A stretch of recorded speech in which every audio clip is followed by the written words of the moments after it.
제31회 국무회의입니다. 대통령께서 개회선언과 함께 모두 말씀을 하시겠습니다. 네, 제31회 국무회의를 시작하겠습니다.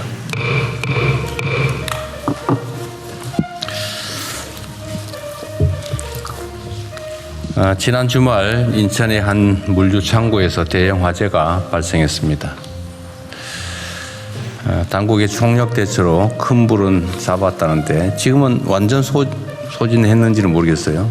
초진했다고 하는데 현장 대원들 또 인근 주민들의 피해가 최소화될 수 있도록 최선 다해 주시기 바랍니다.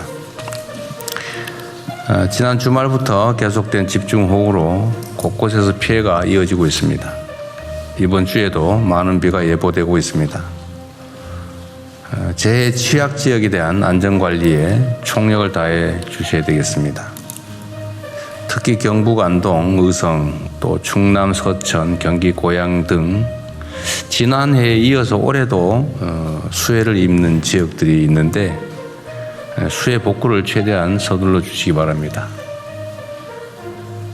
지금까지 장마 대응은 매우 잘 하고 있다고 보여집니다. 아직 끝나지 않아서 뭐라고 말씀드리기는 그런데 어쨌든 여러분들 공직자들 각 부처의 노력으로 인명피해도 최소화되고 있고 대응도 신속하게 이루어지는 것 같습니다. 앞으로도 지속적으로 경계심을 가지고 대응해 주시기 바랍니다. 장마 이후에 곧 극심한 폭염이 본격화될 겁니다. 그에 대한 대비책도 촘촘하게 수립해 주십시오. 냉방시설 이용이 힘든 취약계층들의 경우에는 열대야 때문에 또 더 큰 고통을 겪게 됩니다. 주로 일과 시간으로 한정되어 있는 무더위 쉼터 운영 시간을 적어도 폭염 기간 동안에는 확대하는 방안이 있을지 한번 점검해 주기 바랍니다. 아울러 시장, 군수, 구청장들께서는 여름철 재해 대책에 특별히 집중해서 가용한 모든 역량을 투입해 주시길 부탁드립니다. 무엇보다 주민 안전이 중요하지 않겠습니까? 그리고 이거 상당히 좀 특이할 만한 사항이 있더군요. 보통 장마가 끝나면 그 수해로 인한 복구 사업을 하게 되는데 제가 시장 도지사 할 때 경험에 의하면 조사하는데 뭐 몇 달, 또 심사 받는데 몇 달, 예산 편성하는데 한참 걸리고 그래서 겨우 예산 확보해가지고 공사 시작하려고 보면은 바로 또 장마가 시작되고 그러죠. 우리 김성한 구청장도 한때 겪었던 일이기도 할 겁니다. 근데 이번에 보니까 장마철 이전에 그 재복구 사업이 얼마나 끝났느냐를 통계를 뽑는데 올해가 10년 중에서 최고치를 기록했다고 하네요. 장마 시작 전에 93.7%가 끝났다. 이게 최고치라고 합니다. 각 부처나 각 지방 정부들이 매우 잘 대처해 주셔서 감사드립니다. 어쨌든 이런 조치를 통해서 이제 수재나 피해가 줄어들고 또 그에 따라 인명피해나 이런 것도 가능성이 줄어들기 때문에 이번에 이렇게 지금까지는 잘 대응하고 있는 게 이런 것들도 큰 영향을 미쳤던 것 같아요. 감사드립니다. 이런 최고치 갱신 이런 기록 나오면은 여기에 해당되는 우리 공직자들 뭐 다들 노력했지만 전원을 다 하기는 좀 어려우니까 몇 사람 뽑아가지고 좀 포상하든지 해주면 좋겠습니다. 올해 부처별 업무 보고가 지난주부터 시작됐는데 이제 대상 기관 절반 정도가 보고를 마무리했습니다. 특히 이번 업무 보고에는 국민 참여단이 참석하고 있습니다. 그리고 또 많은 국민들도 온라인을 통해서 실시간으로 댓글 등을 통해 의견들을 주고 계십니다. 각 정부 부처와 기관들은 업무 보고를 통해서 우리 주권자들께서 직접 지적한 사항들을 그냥 흘려버리지 말고 정책에 세심하게 반영해 주기 바랍니다. 아마 그 온라인 의견 방송에 들어온 의견은 사실은 따져보면 엄청 많을 수 있는데 그게 다 국민들의 의견이고 이미 알고 있는 거라면 참고하시고 새로운 거라면 우리가 어차피 직면할 문제들을 미리 알려주는 거기 때문에 귀하게 여겨주면 좋겠어요. 근데 그런 걸 사전적으로 잘 대비하는 게 국정에 대한 평가를 개선하는 길이 될 겁니다. 정부 임기가 지금 2년 차에 지금 접어들었습니다. 지금이야말로 국정 전반의 속도를 더욱 높여야 될 때입니다. 1년은 준비하는 과정이었다고 보더라도 이제는 이제 달려야 할 때죠. 다 잘하고 계십니다. 여러 가지 해야 될 일들이 많은데 전에도 말씀드렸지만 우리가 임기 초에는 큰 돌 집어내는데 주력이었다면 이제 큰 돌은 대충 집어냈고 이제 중간 돌, 잔돌들 좀 집어내야 될 때가 됐습니다. 좀 양이 많아지죠, 점점. 손도 많이 가고. 근데 그러면 끝이냐? 그 다음에 자갈돌 집어내야 됩니다. 그건 다음에. 어쨌든 국정의 속도를 높여주시고 공무원들이 그래서 공직자들이 성실해야 됩니다.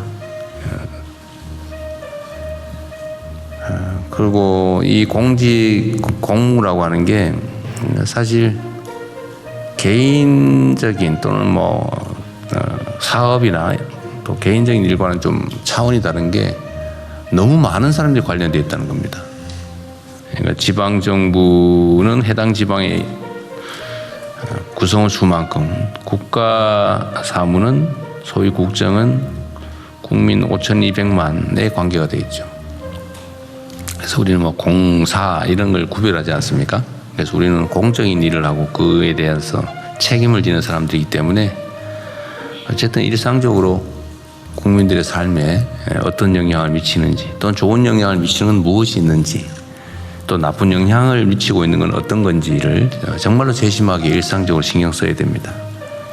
국민들의 삶에 대한 적극적인 공감, 이해가 매우 중요하다고 판단됩니다. 뭐 당연하지만 가끔씩 잊어버릴 수가 있어요. 어떤 정책이나 개혁도 국민의 삶과 동떨어져서는 성공할 수 없습니다. 우리들의 이상과 가치 중요하지요.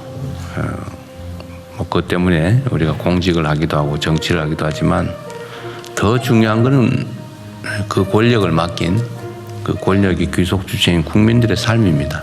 가장 우선은 언제나 국민들의 삶이죠. 민생에 중점을 두는 게 좋지 않겠냐 생각됩니다. 항상 민심을 경청하고 또 이를 국정에 반영하는 자세를 잃지 않아야 되겠습니다. 또 전 부처는 지금까지도 잘 해오셨지만 언제든 정책의 전 과정을 투명하게 공개하고 끊임없이 국민과 소통하는 자세를 갖춰야 됩니다.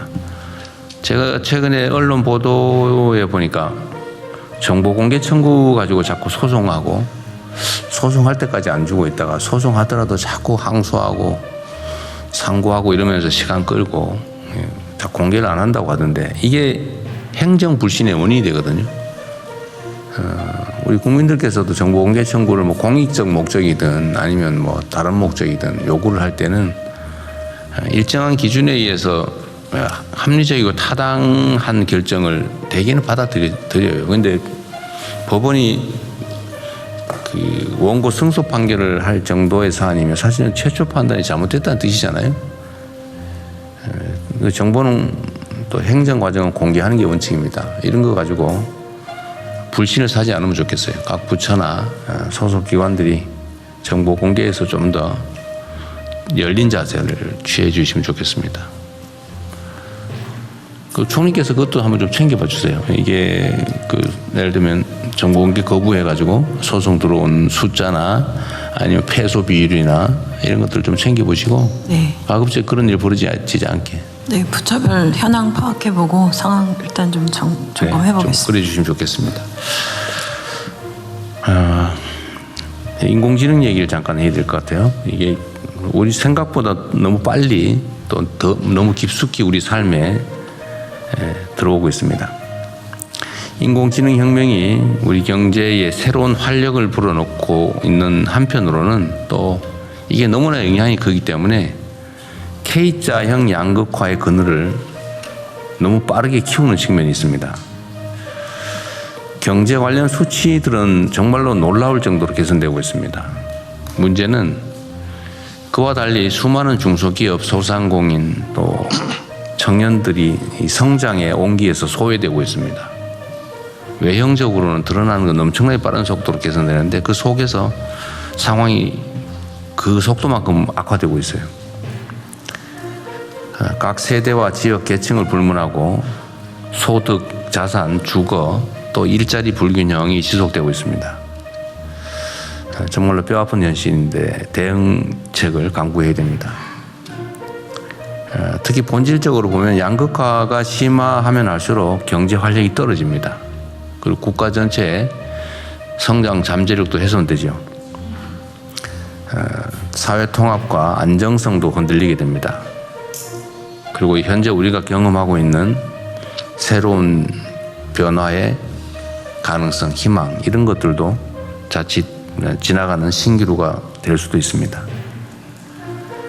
이런 측면에서 보면 양극화의 구조적인 완화는 지속 가능한 성장과 뗄 수 없는 관계입니다. 동전의 양면 같은 것이겠죠. 양극화의 완화 없이는 지속 성장이 불가능하고 또 한편으로 성장을 해야 양극화 완화도 가능합니다. 이를 위해서 청년 일자리 또 청년들의 자산 증식, 주거 안정에 범정부적인 노력이 필요합니다. 중소기업 또 소상공인들에 대한 다층적인 지원이 필요하고 지역별 맞춤형 성장 엔진 육성도 총력을 다해야 됩니다.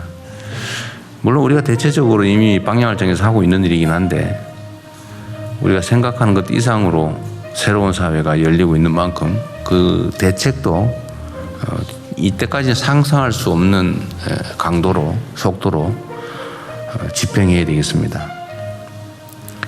우리 사회를 대체 불가 대한민국으로 이끌 핵심 축 중의 하나인 양극화 완화에 재정, 조세, 금융 등 관련된 모든 정책 역량을 총 집중해 주기를 부탁드립니다. 자, 우리 사회가 직면하고 있는 가장 심각한 문제 중에 하나, 정말 해결하기 쉽지 않은 부동산 문제 얘기를 잠깐 하겠습니다. 부동산 안정은 양극화 완화를 위한 가장 큰 전제 조건 중에 하나입니다. 현재 우리의 부동산 시장은 자산 불평등과 가계부채, 또 청년들의 고통과 소외를 심화시키는 주요 원인 중에 하나입니다.